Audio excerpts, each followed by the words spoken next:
झारखंड में लंबित नगर निकाय चुनाव के संबंध में याचिका पर हाईकोर्ट में सुनवाई हुई।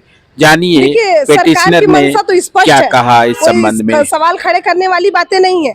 लगातार पिछला साल मैं बता दूं आप लोगों को कि 4 जनवरी 2023 को ही आदेश दिए थे माननीय उच्च न्यायालय के द्वारा कि 3 सप्ताह के अंदर इनको चुनाव करा लेनी है, लेकिन इन्होंने चुनाव नहीं कराया। इसी कारण से आज इनके चीफ सेक्रेटरी को वहां सशरीर उपस्थित होना पड़ा और उन्होंने स्पष्ट रूप से इस बात को कहा भी कि चूंकि अवमानना हुई है, इस चीज को सरकार ने भी माना है और उन्होंने कहा कि मैं 4 महीना के अंदर मैं आपका जो आदेश था उसे मैं पालन करूंगी, इस तरह का उन्होंने वहां कहा है। तो सरकार अपने बदौलत ये चुनाव नहीं करा रही है, ये सरकार खुशी मन से इस चुनाव को नहीं करा रही है। उनका अगर आज कोर्ट ने इतनी सख्ती नहीं बरती होती और अगर कोर्ट का ये आदेश नहीं आया होता कि आपने हमारी अवमानना की है या कोर्ट द्वारा निर्देशित होने के कारण ये चुनाव हो रहा है, मैं आप लोगों को बता देना चाहती हूँ कि लगातार सरकार ट्रिपल टेस्ट की आड़ में जनता को ठग रही है कि मैं ट्रिपल टेस्ट करा करके चुनाव कराऊंगा। मैं पूछना चाहती हूँ कि 4 वर्ष हो गए भाई साहब, 4 वर्ष बहुत बहुत लंबा समय होता है। पंचायत चुनाव के टाइम में आपने एफिडेविट दिया था, उसके बाद से अभी तक आपने ट्रिपल टेस्ट क्यों नहीं करा लिया? उस वक्त कराए रहते तो आज ओबीसी के जो हमारे आरक्षण जिनको ओबीसी का आरक्षण जिनको मिलना है वो वंचित नहीं रहते। आज एक तरफ कहते हैं कि मैं ओबीसी भाइयों और उनसे संबंधित लोगों का हित सोच रहा हूँ और दूसरी ओर उन्हें ठगने का काम कर रहे हैं।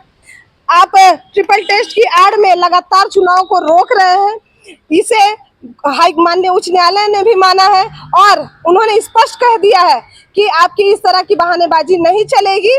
उन्होंने कहा कि आप जल्द से जल्द इस जो मेरा आदेश है उसका अनुपालन आप करें। जी, मैं आपको बता दूं कि हम लोगों का पिछले 2022 में अप्रैल महीने में ही हमारा कार्यकाल खत्म हो गया था। उसके बाद से हम लोगों ने सरकार से अपील की थी कि जल्द से जल्द आप नगर निकाय चुनाव कराएं, लेकिन सरकार इस पर बिल्कुल भी सुनने को तैयार नहीं थी। तो फिर मजबूरन हमें माननीय उच्च न्यायालय के शरण में जाना पड़ा था और हम लोगों ने याचिका दायर की थी कि जल्द से जल्द जनता के हित को देखते हुए, चूंकि पार्षद या फिर कोई भी स्थानीय जनप्रतिनिधि जो समस्या रहती है और समाधान के बीच की कड़ी होती है उसका माध्यम होता है। आज उस माध्यम को ही हटा देने का काम इस सरकार ने किया है, तो उस माध्यम को फिर से कैसे आए उसके लिए हम लोगों ने एक याचिका दायर किया था ताकि जो जनता यहाँ मूलभूत सुविधाओं के लिए दर दर भटक रही है उन्हें कहीं भी परेशानी का सामना करना ना पड़े। क्योंकि मैं उदाहरण के लिए आपको बता दूं कि नवंबर महीने में ही लाइट का जो मेंटेनेंस का कार्य है उसकी कंपनी को का जो वर्क ऑर्डर मिलता है, जो वर्क जिसकी अवधि विस्तार होती है वो नहीं हो चुका है। आज मैं मैं ये शहरी निकाय के जितने भी लोग हैं वो अंधकार में रह रहे हैं। इसका खामियाजा क्या सरकार निभा पाएगी?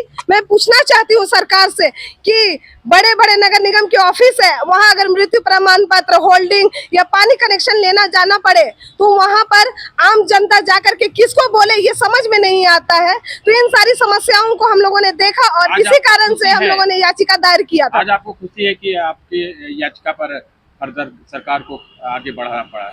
बिल्कुल, मुझे मैं माननीय उच्च न्यायालय को तहे दिल से धन्यवाद देती हूँ कि उनके बहुत अच्छे डिसीजन और अच्छे जनहित को देखते हुए जो उन्होंने निर्णय दिया है कि जल्द से जल्द निकाय चुनाव हो, ये आदेश सरकार को मिला है।